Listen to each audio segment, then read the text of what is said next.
Alrighty, here we go. Old Roller Nation, welcome to the show. A huge hero of mine, someone that I look up to and have learned a lot from.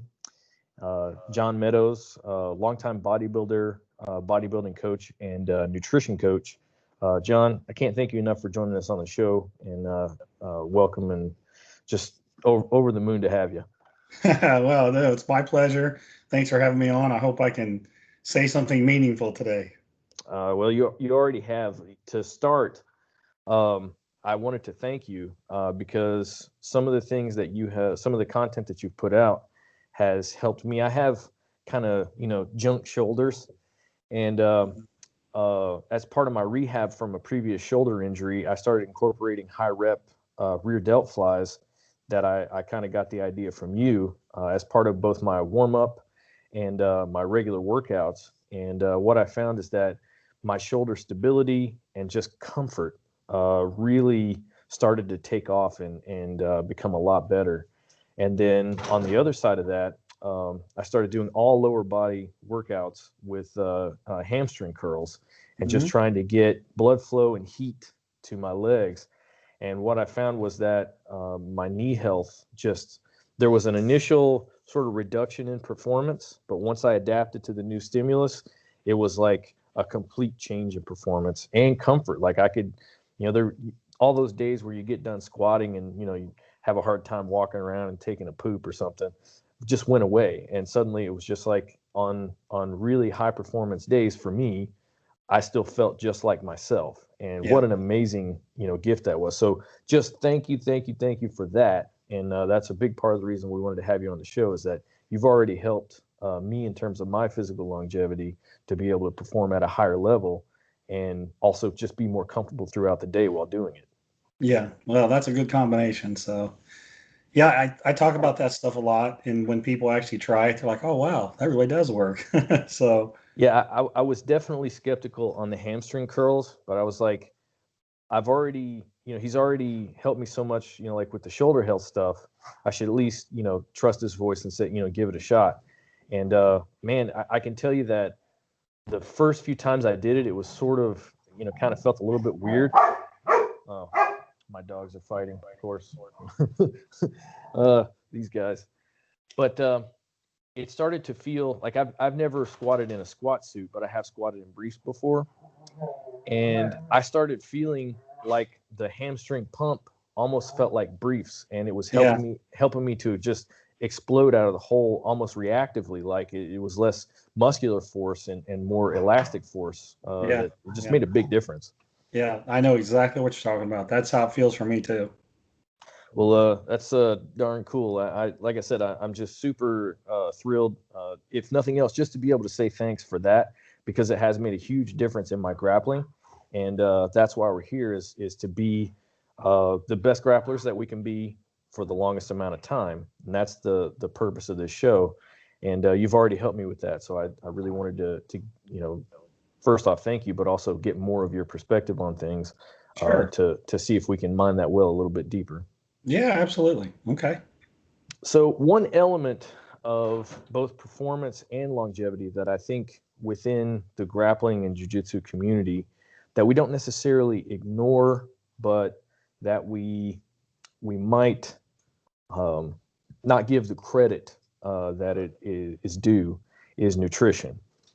And from following you, I know you've been a huge advocate of eating in a healthful way that also improves performance. And wanted to get some of your thoughts on what are some things like, maybe like lowest hanging fruit. And I don't want it to be like clickbaity, like top 5 things you could do, but just, some things that uh, grappling athletes could do to improve their performance and also their health metrics over time so that they can do what we like to do for longer. Yeah, well, okay, that's a good question. So, what pops in my mind first is probably a balanced macronutrient intake. I know that's popular these days to do some of these fad diets. I would tell you that carbohydrates are an easily converted source to fuel. In your world, you need fuel fast, and you need to maintain it. And it's not just explosive movement for 2 or 3 seconds, and then you're kind of back to square one. So I think for a grappling athlete, carbohydrate intake is something I would take very seriously. Um, Depending on the intensity of your workouts, that would kind of dictate the carbohydrate intake around the workout. So if you were just really punishing your body, you're working really hard, I would really try to maximize carbohydrate intake before and after training. And I wouldn't say just carbohydrates. I would also include amino acids in that. Now, there's a couple different approaches you could take. So pre-workout, before you're grappling, how long do your grappling sessions usually take in terms of minutes? Uh, usually our warm up and technique, part of the class is typically 20 to 30 minutes, and that's very. Sometimes the warm ups are fairly intense, like calisthenic and get your heart rate way up, but the technique portion is very low intensity. It's you're learning a movement and a series of movements, and then after that we have what we call situational sparring or role free sparring, and that can be anywhere from 30 to 45 minutes, sometimes even an hour, and you're Gotcha. going usually in say 5-minute intervals with a minute break to switch partners. That's a fairly normal, like it might be 3 minutes, it might be five, but it's always fairly similar. Okay, all right. So based on that, because there's a couple different approaches you could take. If you're training for 2 hours and you're just going crazy, you might want to have a really big meal, but like a couple hours before you train. Mm-hmm. And then the sources of food in that meal matter. In other words, if you're putting a meal in you far out, you probably want something that's going to stick with you a little bit more. Like, for example, a steak and rice, for example. Mm-hmm. Something with some meat to it. Steak, meat into it. Um, because if you just had, say, a whey protein shake, then 2 hours later you're probably hungry again, and that's going to impact your performance. Now, if you're talking a 30 to 45-minute workout, something like that, then I would be more to put the meal maybe a half hour before your workout, but make it kind of small, not real small. So I would say something like, obviously your size and amount of muscle you have impact this, but something like 25, 35 grams of protein, 40 or 50 grams of carbs should be plenty. Okay. And then you have some options while you train as well. I'm a big believer in intra-workout nutrition, which means putting some nutrients in you while you train. So let's say you're rolling, you take a second break, you drink some aminos, some carbohydrates. The reason why I'm so big on that is it's roll and recovery. One of the things that it helps do is reduce muscle protein breakdown. Now, in your situation, you're not training with really, really heavy. So the need to go crazy on that intra workout stuff is probably silly, but I think a little bit of it would be valuable. I think a little bit of it, so you can really engage and work hard. I think it's going to allow you to recover. I'm guessing even though you're used to the stimulus when you train, I'm guessing there's still some days even then you still get a little bit sore. You probably still could use a little bit of recovery. Um, so, I'm talking about combining maybe some essential amino acids and some carbohydrates. I'm really big on cluster dextrin. A lot of these sugary carbohydrates, well, they're all kind of sugary when they break down, but a Mm-hmm. lot of the cheaper stuff, like for example, maltodextrin or massive doses of dextrose, those tend to upset people's stomach, and I don't think they're a good choice for performance. And then because they also promote blood sugar swings. Mm-hmm. So you have these cheap carbs, and your blood sugar goes up very quickly. Then your pancreas dumps a bunch of insulin, and then you have this blood sugar up and down. But there's a Yeah. carbohydrate called cluster dextrin that promotes a very steady low level of insulin release, so you don't have that. Now, this is the interesting thing. Cluster dextrin, the early studies were done on endurance athletes, which is closer to what you're doing. So it was actually not even developed for the bodybuilding community at all. But what we've seen is when you combine the carbohydrates with essential amino acids, you have a reduction in something called 3-methylhistidine, which is a muscle protein breakdown marker. You can measure that pretty easy in your urine. So I think a little bit of that would be really good. And I really like the source. I really like the cluster reduction for endurance athletes and things that you're doing. I like it a lot. And I like to put in the aminos just to add that recovery effect. You're going to get the steady energy from the carbohydrate. And I'm only talking, 15 grams of this would do a nice job. Yeah. You don't need 40. Like if you're a bodybuilder, I'd say, no, let's do 40 grams. Let's just train. Let's just beat the muscle into the dirt. But for what you're doing, 15 grams will do a really nice job. Your energy levels will be sustained. You'll feel as good as you do at the end of the workout as you did at the beginning. And then post workout, have a good balanced meal. I know a lot of times people like to get into, well, it has to be really rapidly absorbed. It has to be, ultra, fast in its absorption. And that's not really true if you've had a pre-workout meal, if you've had a little bit to drink intra, it really doesn't matter. I would rather someone just eat a good balanced meal with protein, carbohydrates, with healthy fats. The only time speed is of the essence is when you deal with somebody who's like maybe fasted for a long time, because then you've got to get nutrients in them quick, or they get really sore. They experience a lot of soreness. And if someone doesn't believe me, I'd just try this. Just go all day without eating, and then train really hard for an hour and a half, and then just tell me how you feel the next day versus having some nutrition in you and then train. You'll notice a big difference in recovery.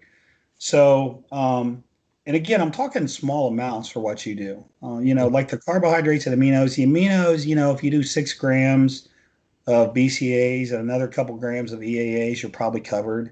Yeah. And with the carbs, like 15 grams, maybe 20 if you're working hard. That's plenty. That's not a big dose. You could drink that. You could mix that in 16 ounces of water and just have a couple sips in between your sessions. And that would be pretty cost effective too. It's not going to break anybody's bank doing that. Um, and then outside of that, it's just about calories. It's about what you want to do with your body weight, your body composition. So in other words, if you're trying to lose body fat, then you just need to make sure you're probably in a little bit of a caloric deficit. Mm-hmm. So in order to be in a caloric deficit, you need to know how many calories it takes just to get you, for you to maintain. You need to know what your maintenance levels are. Most of the people I talk to really don't have any idea what their maintenance levels are. So it's hard to tell them, well, you need to add more, you need to eat less, because they don't even know. Yeah. So that makes coaching very difficult. So one of the first things I have to do with people is work with them for a while to understand what maintenance even is for them. I can guess, but I can take 170-pound guy who eats 5,000 calories for maintenance, and I can take another one, he eats 2,500 calories for maintenance. It varies across the board. So then once you understand, okay, it's maybe taking me 3,000 calories to just stay normal, stay in my maintenance levels. Okay, now maybe I can go down to 2,700 calories and burn a lot extra body fat. Or if you're in a situation where someone wants to really gain a lot of muscle, all right, I'm at 3,000 calories. Let's go ahead and bump it up to 3,400. Let's add in some extra protein and things like that. So what I'm trying to say is that workout window is really important so that you have awesome sessions. Yeah. And then outside of that's where you kind of want to balance your calories to fit your goal. If you say, okay, I'm going to balance my calories, I'm going to reduce my pre-workout meal. Okay, now you've just impacted your workout. Mm-hmm. And one of the things I'm big on, whether you're a track athlete, whether you're a football player, whether you're a bodybuilder, is you should not negatively impact your training. So I like to keep that nutrition window around training very solid, so you have plenty of fuel, so you can recover. And so that's kind of the high level view of how I would view that. Well, what I like about what you're saying there,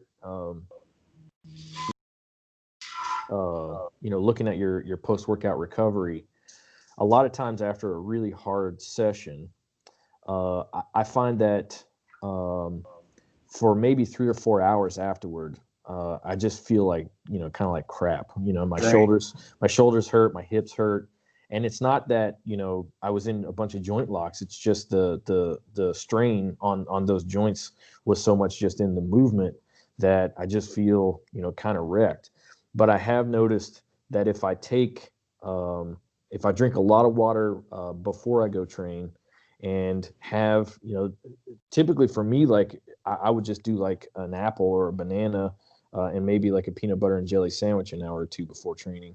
That would make a big difference in that 4 hour feel like crap window would be maybe 2.5 hours, So, Yeah. but that's a big difference, because I got to play with my kids afterward, and they don't forgive. if, they're like, well, daddy had a hard, jujitsu session, they're like, hey, look, we're supposed to be wrestling right now, and you're, being like a dog. They don't accept that.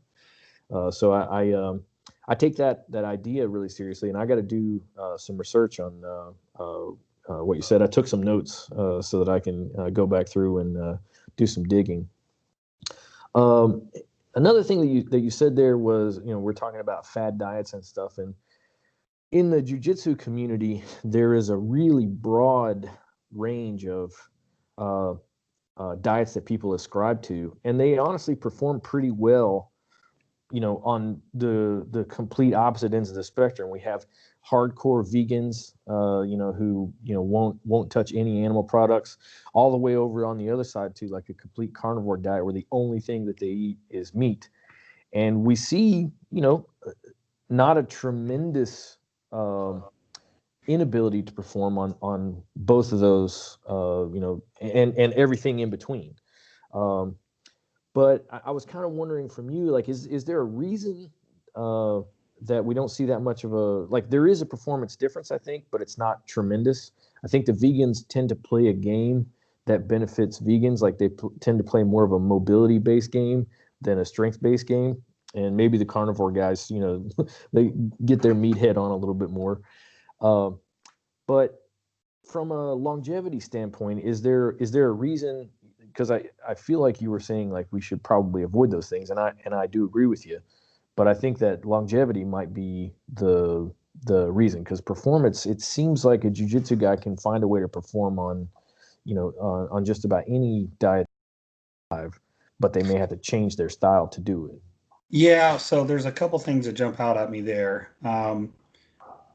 So if you ever talk to anybody who has a real issue sleeping, they have sleep apnea.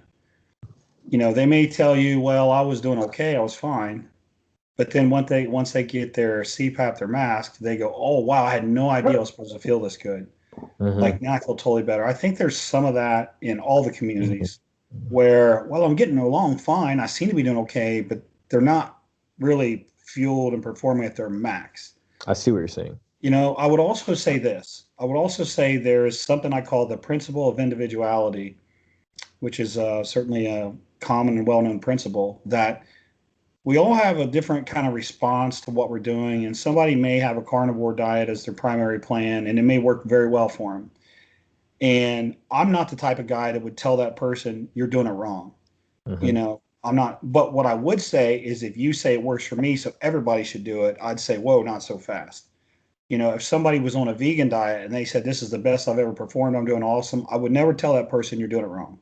But what I would say is that doesn't mean it's going to work for everybody. Right. So I think there is, just like in bodybuilding, I think there is a value in experimenting and really trying to figure out what it is that works the best for you. Now, like with the vegan part, there's some people who are scared of, health issues, and that's why they eat vegan wise. And there's some people that do it for ethical reasons in the treatment of animals, which is kind of where I fall. I don't eat a lot of meat, and it's more for those reasons, not because I'm scared a fillet is going to give me a heart attack. I have a lot of experience with heart attacks and research. I would say I can't sit here and say there's one best diet for everybody, but I'm not going to sit here and trash diets. What I would say was with a vegan diet, you've got to make sure that you're balancing your amino acids. You probably need some zinc, you probably need some B12, you probably need certain vitamins that you're going to have to take that you're not getting through your diet. So I've coached many vegans, and we had to be extra special careful with, this protein is low in lysine and all these proteins are low in methionine. Like, you have to understand what all those things are if you really want to perform at your best. Yeah. Because I see a wide variety of vegans in their performance too. Some it's terrible because they don't balance their proteins and their nutrients and they feel terrible. They can't hold muscle. And then I see people do really well. But it takes planning. It takes a lot of planning. So I would say, number one, experiment. Find out what's working best for you. And number two, if you're kind of on that vegan style, then you just need to make sure your essential aminos are balanced and you're getting the right nutrients in your body to accomplish that. They always talk about rice and beans being complementary meal. And that's a good example. That's correct, actually. That is correct. If you Mm-hmm. combine those two foods, you do get a good essential amino acid score across the board. So, I'm not, word is for it. I'm not like you got to eat this particular diet really for anybody. I just really like for people to fuel their performance, because I would say this too: the people that I know that perform the best train the hardest and they train the best. It's hard to find world class athletes that just goof off and they're just that good. They just work hard. I mean, you look at like a Michael Jordan, or if you look at guys in football, James Harrison was a linebacker that played for the Steelers for a long time. Ray Lewis played for the Ravens for many years. Those guys trained hard. And I'm just a big proponent of, if you want to be the best, you've got to push really hard when you train. And in order for you to push really hard when you train, you've got to be hitting on all cylinders with your nutrition. If you're just going in there, you're just kind of the weekend warrior, then, hey, do your weekend warrior thing. Is better than sitting home on the couch. Yeah. But if you're telling me I want to be at my best, then I'm going to say that you really need to pay attention to your nutrition. So along those lines, and I liked what you said there about experimenting and trying to find what works best for you. What are some metrics that you use with yourself or with your clients to gauge how a nutrition plan is performing? What are some ways, both maybe from a blood profile, but also, how do you measure your performance improvements or your performance ability with nutrition as the variable that you're kind of solving for? Yeah, that's a great question. So it would depend on the type of athlete. So let's say it's a bodybuilder. I have 4 guys competing this weekend. It's pretty easy. You look at their body composition. Are you gaining muscle or getting leaner? Are you losing body fat? So it's, are you retaining or growing muscle? It's pretty easy. Athletes is a different story. Athletes, it's how are you performing? It could be a 40-yard, it could be a 40 sprint. How's your speed? It could be drills where we're focusing more on change of direction, and how is that drill coming? What's your time there? It could be your vertical leap.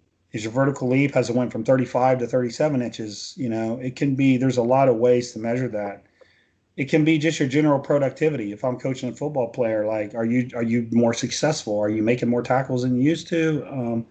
So it depends on the type of athlete, as to how you actually measure. Because if I have a football player and he's lost 2% body fat, well, that's great, but maybe it does, maybe it doesn't translate into better performance on the field. Right. If I have a bodybuilder that increases his vertical leap by 2 inches, I don't know of any bodybuilding contest where they ask you what your vertical leap is, so it probably doesn't really matter. So I think it just depends on your sport. And I work with youth athletes. I work with guys in the NFL. I got a handful of fellows that I work with, and I work with bodybuilders. I work with all kinds of people, so the metrics are always a little bit different. Well, that was actually gonna funnel to kind of my next question, because you basically said that as you work with athletes in a lot of different realms, and grappling is itself a fairly broad thing. You have wrestling and judo, which are primarily going to be standing and trying to bring a person to the ground. Then you have a lot of mat wrestling and jiu-jitsu, which we would consider like maybe ground fighting, or trying to find submissions on the ground. And each of those seems to have a little bit different of a pace and a little bit different of an energy system that they're working in. So I can say for myself, when I started doing energy systems training at the advice of my coach, I found that my ability, because I'm 40, my ability to scramble with younger, more athletic people and then recover and be able to scramble again quickly greatly improved. Where I sort of I was maybe more built as an endurance athlete. Like I can go at a a fairly high pace for a long period of time with no change. But when I ramp it up, then my recovery time would be a lot more challenged. But doing energy systems training brought recovery time a lot quicker and made me more able to express the athletic side of my game as well as the technical side. And then, so I think if I were to look for me in terms of like what am I asking my nutrition to do, it would be that in during the roll recovery, like do I have an explosive kind of scrambling moment, and then very quickly can I go back to that normal pace that I'm at, whereas opposed to being way down below it and having to rise back to it. Yeah, so I wrestled for many, many years, and it's a Hell tough yeah. it's a tough sport, man. It It's a certainly brutal, is. tough sport. And I'm from the old school where, we were always trying to go down another weight class, and, we are Yeah. always running. I don't know, you're probably too young to remember this, but there's a movie called Vision Quest that when I was really young, it had an impact on me. It was a great movie. It's a great wrestling movie. I'm gonna check it out. Matthew Modine is, I believe that's the guy's name. He was the main character, and he was dropping down a weight class, and he had to wrestle this guy's name was Brian Shoot, and this Shoot character was really big, and he's carrying around logs because he was so strong during his training.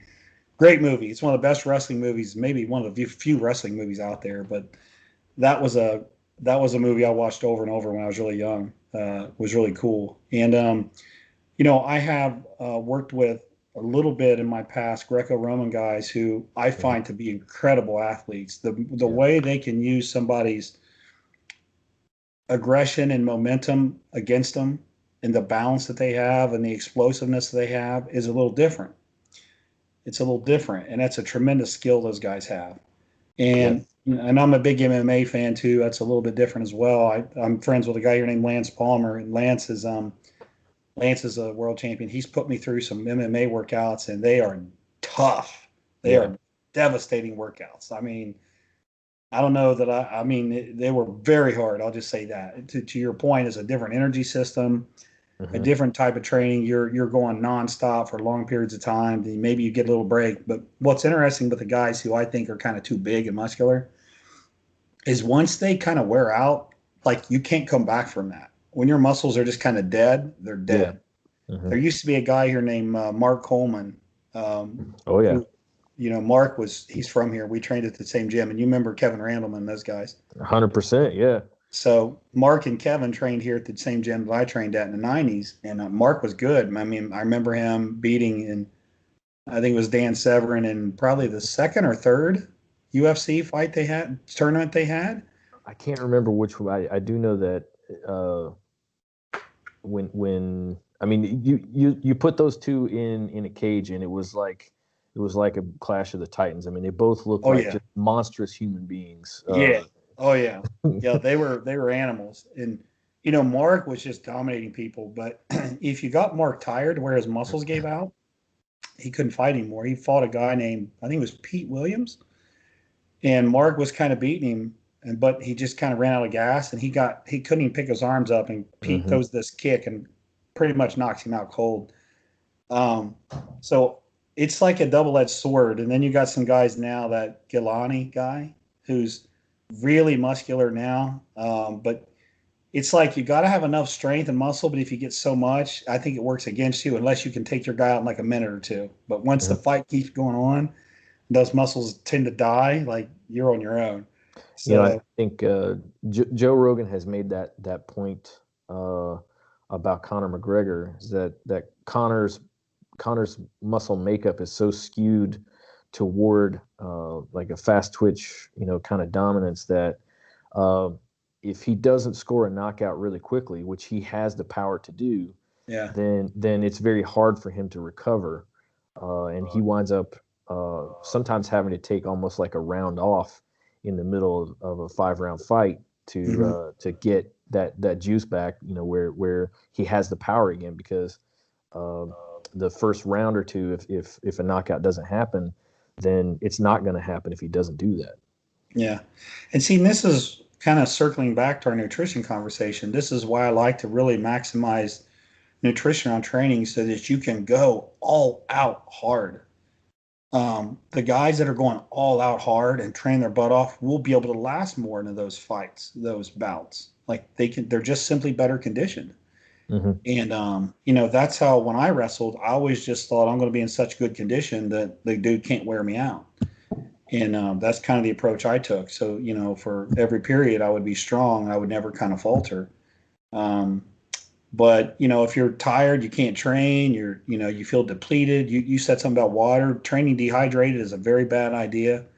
You should always be well hydrated when you train. And one of the things that can get you into trouble being dehydrated is you can get muscle tears and strains easy.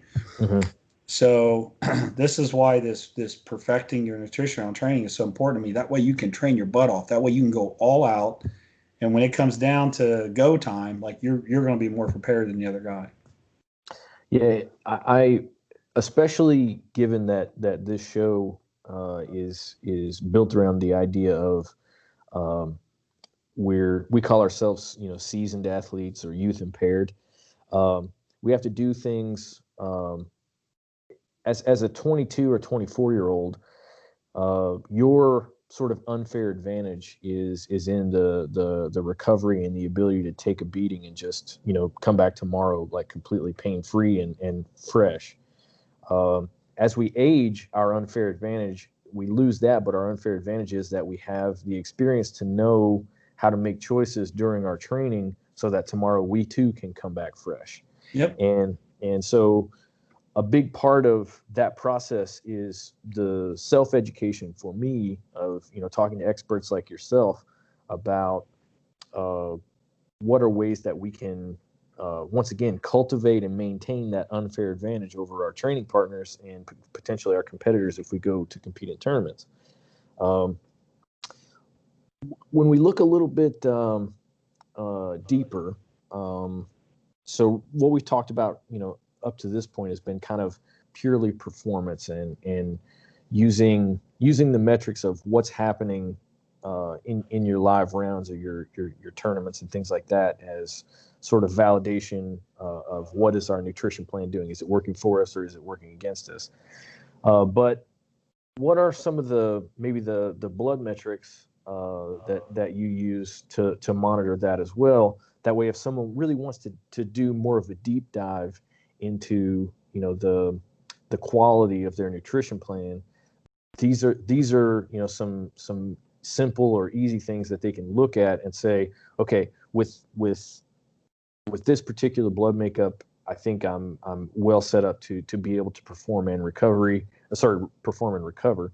Versus with if I'm lacking here or I'm lacking there, then my nutrition plan is not building the foundations for those things to happen. Okay, I got you. So you're talking more about blood work as opposed to this diet according to your blood type. Oh yeah. Just Okay. not. I don't know anything about diet according to your blood type. Yeah. I'm Well, that's people talk about that a lot and ask me about that a lot, and I have very mixed feelings on that. Yeah. So blood work. There's several things you can look at. There's a measure called HSCRP, high sensitivity C-reactive protein, that is a pretty good measure for inflammation in your body. And if you're talking about longevity, you want to keep your inflammation levels low. If you're talking about performance, you want to keep your inflammation levels low. Your joints will feel it. Um, so there's certain things you can do with your nutrition, which is basically don't eat a lot of crap is the easiest way to describe it. Oh man, you're killing me. There's a lot you can look at. I mean, you could look at testosterone levels. You can look at total test and free test. If you take total testosterone and normal is say 250 nanograms per deciliter up to like say maybe 800, if you're at 300, you may not be performing really well, right? Because your basic man hormone levels are just low on the low side. And there's this stigma that exists. Well, if you take testosterone, you're cheating. Well, if your hormones as you get older, they decline. They just do. Your G8, your growth hormone levels decline, your testosterone levels decline as you get older. They just do. So you can just say, well, that's a part of life. I'm just going to live with feeling not as good and training not as good, and that's your decision. But if I've got a guy that wants to feel good and he wants to get his test levels normal, then I can, give him my thoughts. And ultimately, he'd have to go to a doctor that would agree with me or do, some things. But I don't think it's a criminal offense to want your testosterone levels to be normal so that you feel good. And the reality is, if you look at the scientific evidence, low testosterone levels predispose you to diabetes, heart attacks, anything you can think of, depression. low testosterone levels are very unhealthy. So to tell someone they have to just take it like a man, I think is very poor advice. Um, you can look at different blood sugar measures. One of the things you want to be able to do uh, with your nutrition and your body is when you have, say, sugar in your blood, you want to be able to put it into your muscle so it turns into muscle glycogen. You don't want high blood sugar levels. Yeah. It's very dangerous. It can make you, you can become a diabetic, a type 2 diabetic, type 1 diabetic, genetic, it's an autoimmune disease, but your lifestyle can essentially turn you into a type 2 diabetic. So you would want to have good blood sugar levels. So it goes beyond just fasting blood sugar. Now you want to look at fasting insulin. So you might have totally normal blood sugar when you wake up. You may get a reading and it's 85. Okay, cool. But it may be because your insulin is pumping out, or your pancreas is pumping out tons of insulin, and that's why it's normal. If you have a high fasting insulin level in the morning, and when there's nothing even should be in your body, then that's a problem. Then and those are kind of snapshots in time. Then you can look at hemoglobin A1C, which is for a longer period of time to give you a better idea. But if those numbers are wacky, then your performance could be wacky as well. So that's something that I would want to keep aware of. I would want to know what my fasting insulin is, my hemoglobin A1C. And if you see those things are higher, you're probably going to have to modify your diet. You're probably going to have to reduce calories. See, a lot of people would say, "Well, just pull some carbohydrates." I mean, you can, but if you're still in a huge caloric, like if your maintenance, going back to early conversations, 3,000 calories and you're eating 5,000, it has nothing to do with the carbohydrates. It's just you're just eating too much. Mm-hmm. You know, so a lot of people have this misconception that they can fix all these issues just by reducing carbohydrates. That's not necessarily true. If you're still overeating, you're still perpetuating the problem. So, then you could look at vitamin D levels. If you're a pale white guy like me, chances are you probably have an issue with vitamin D, which I do. I got to take a lot of vitamin D. If you live in non-tropical climates and you're a white guy, you probably have a low vitamin D level. Low vitamin D levels have a lot of impact on you in terms of your mental health, in terms of your strength, and your ability to fight COVID. It's actually very, very Yeah. important there as well. So there are definitely some things that you could look at in your blood work. Now, one of the things that's interesting, it just came into my mind, was when you think about hematocrit, hemoglobin, red blood cell counts, and you think about like the bicyclists, the Lance Armstrongs of the world, the people that do the Tour de France. Yeah. They cheat and they use this hormone EPO. called EPO, Yeah. erythropoietin. And I've taken that before. You don't get tired. I mean, your hemoglobin, you've got so much oxygen coming, like you just don't get tired. And it's always interesting to look at athletes. A lot of athletes go to Colorado, right? Yeah. So they're training at altitude. And what do you think that's doing? Mm-hmm. But It's raising their hemoglobins, right? yeah. So it's funny in the bodybuilding world, people are they're so scared of having hemoglobin that's a little bit higher, but athletes train for that. I mean, the Olympic athletes train for that, so they carry more oxygen. Yeah. There's people that live in mountainous regions, they're at real high elevations that just have that like you don't need to donate blood all the time. Like you can live with a little bit high hemoglobin level. Like that's okay. And I've talked to many, many, many top doctors in the world that would agree with me on that. So that's always an interesting thing too. You get these athletes, and if they have a really low hemoglobin or low hematocrit, not hematocrit, but low hemoglobin, maybe a really low RBC count, like maybe you're not eating enough red meat. Maybe those are things that you can watch as well. Yeah. It's speaking of altitude and performance, I have so I live in Kentucky, and our elevation here is about 500 feet, and I have some friends that live in Utah, and sometimes I'll go out and train with them. And man, within a couple of minutes, I'm just like, it's like I'm breathing somebody's tailpipe, and they're just, completely good to go. And I'm like, man, how are you guys doing this? But the interesting thing is that performance bump that they get also translates coming here. So when they come here to train, I don't gas out as quickly, as I would at 7,000 feet or whatever they are. But when they come here, they still have a better gas tank than me, at the same level of quote unquote fitness. My dog didn't like to hear the sound of that at all. Yeah. But they're effectively, blood doping. It's just because they live, at a Yeah. high altitude. But that performance bump, it shows up when they come here too. It just takes a little bit longer for them to gas me out, but it's still going to happen. Yeah. Yeah. So I definitely have experience with that. So to all you Salt Lake fellas that I roll with, eat shit, you jerks. Like, Yeah, they're cheating. yeah, that's Tell them crap. they need to move to Kentucky and do it the right way, right? Yeah, or Death Valley or something. Like, just There you go. really get after it.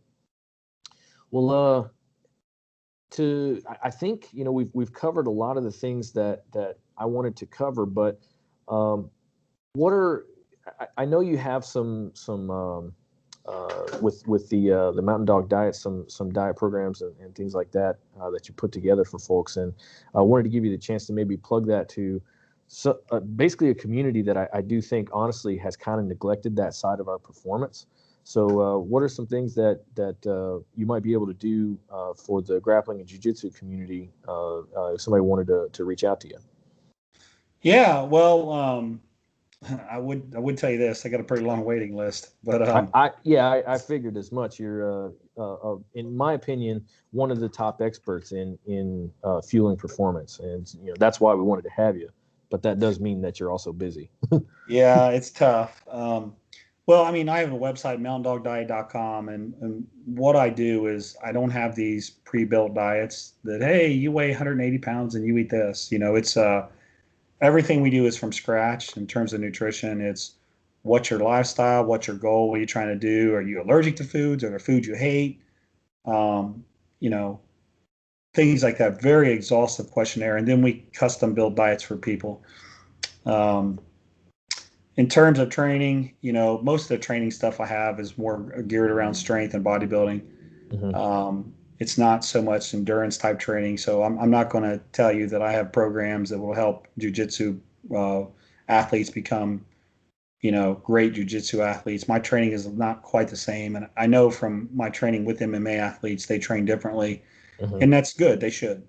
So, but in terms of nutrition, I think there's some value there with what we do with people, and specifically our peri-workout nutrition before, during, and after training. And I have a supplement company that I've had for about 4 years now, Granite Supplements. We're a very well-known supplement company. We're legit. It's not something I'm making in my basement. Um, and I think it would we be have a cooler if you were making it in your basement. yeah. I've never made anything in my basement. So we've got products that reflect my beliefs on you know pre-workout stuff and intra-workout products like that are built specifically for what I'm talking about. Yeah. So there's some value there for your folks. So granitesupplements.com.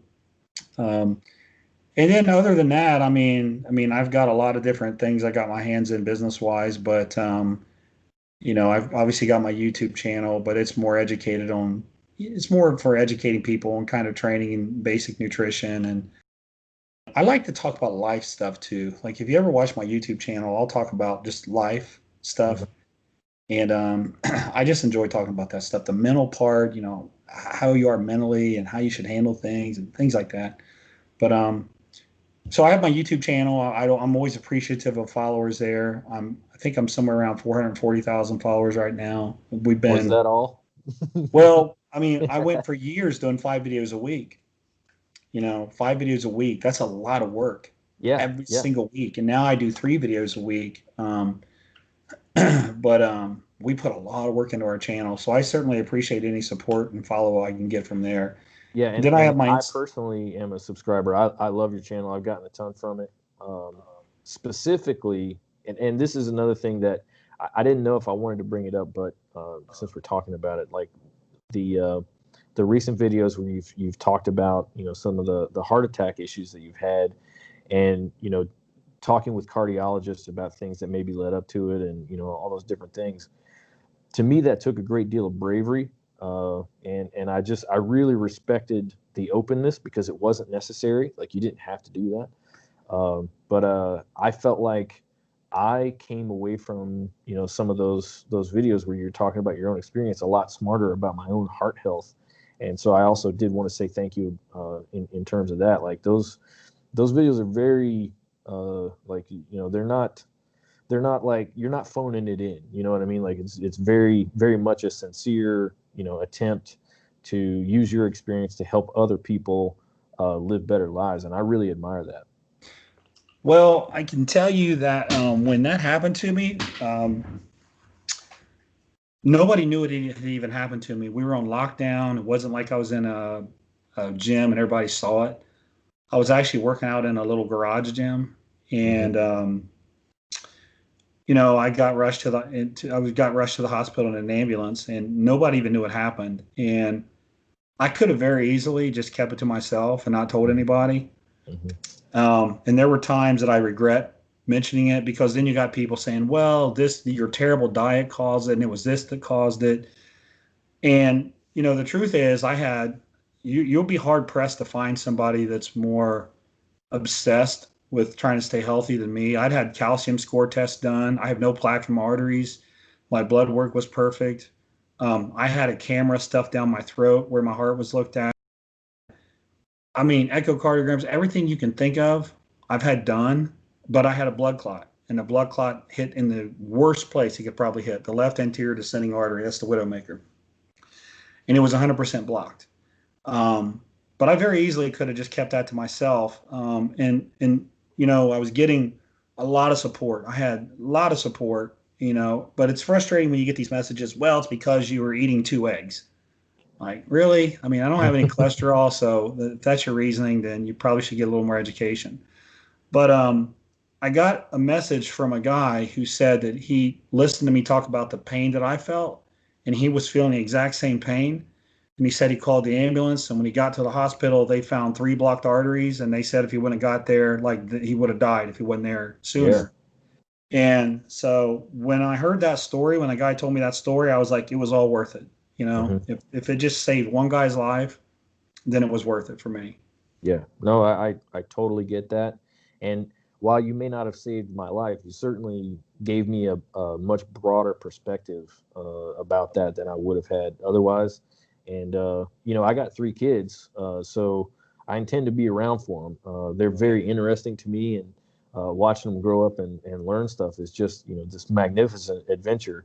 And I have no plans on making that shorter than it's, you know, than it absolutely has to be. That's right. So I greatly appreciate you putting it out, and uh, I don't offset, you know, some of the bro sciencey, you know, like you shouldn't have done this or shouldn't have done that. I don't think, but I can say that I do appreciate it, and sincerely, I'm saying thank you for it.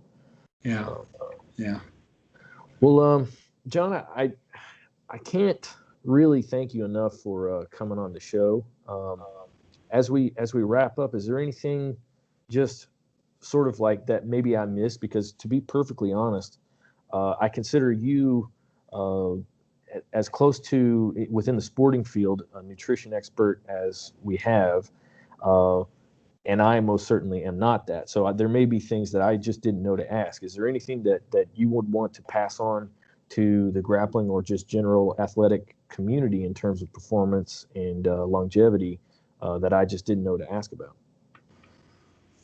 Well, if there was one final piece of advice I could give, I would tell you that your mental state drives a lot of your performance. Um, Not being stressed out, being happy, has much more effect than people realize it has.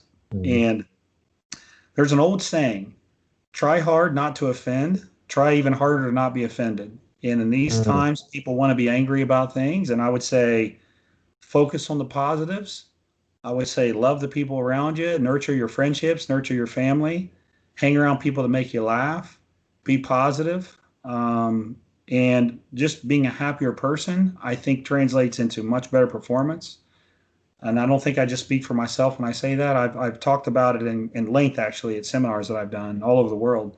And I get messages all the time saying from people, man, my perspective is so much different now. I feel I'm doing so much better with my training. And so I think that mental, you know, I talk a lot about mental toughness and just being different than other people and how tough you are. But the other part of that mental toughness is being tough enough to be happy. to you always want more. You always want to perform better, and you want to Mhm. train hard. But I challenge people. I challenge you to be happy. Try not to get sucked into all the negativity that exists nowadays. And I bet you anything, with lower cortisol levels, better sleep at night, I bet you anything your performance will increase. That would be my final thought for the day. Well, especially given the current environment that we have, both from a political and also kind of a pandemic standpoint, those are tough lessons. Like we are being challenged in our ability to have gratitude, because right now this is a tough time to have those feelings. And uh, I've talked with a lot of very high level coaches and athletes in this time period, and to a number, we're all having a hard time because the thing that we love the most has virtually been taken completely away from us. Other than our families, of course, like we love our families, but jujitsu is the thing, and grappling are the things that are kind of part of also a part of our makeup, Yeah. and it just happens that this particular illness, this COVID-19, we are the ultimate offender because our contact is very close, and our breathing is very heavy, and that's like basically a smorgasbord for that particular virus. And so Yeah. we're challenged. Yeah. uh, and so that being said, we've seen a lot of people have a hard time with this, including Yeah. myself. Yeah. uh, but what a part of this show has been, because I started it after the pandemic started, was a way to re-find gratitude and to say, you know, this thing that I love has in many ways been taken from me, but I'm so glad that I have it. And what I can't necessarily improve in my training right now, my physical training, but I can improve in my methodology and my thought process so that when we can go back to training, I can accelerate my learning to make up for the time. And a Yeah. big part of that is interviewing people like yourself and uh, trying to learn, like, in this case, what are the best things from a nutrition standpoint that we can do to make the most out of our training time, which is limited. And so I can't thank you enough for being willing to join us. I can tell you that you've just in the course of this show, you've made an impact on me, and I know you've made an impact on many of my old roller brothers and sisters. And just so appreciative, and once again, so grateful that you were willing to take the time to talk with us. Yeah. No worries, man. My pleasure. I appreciate you having me on. Well, have a great day, and we really appreciate your time. Okay. You guys have a great day as well. Thank you. Thank you.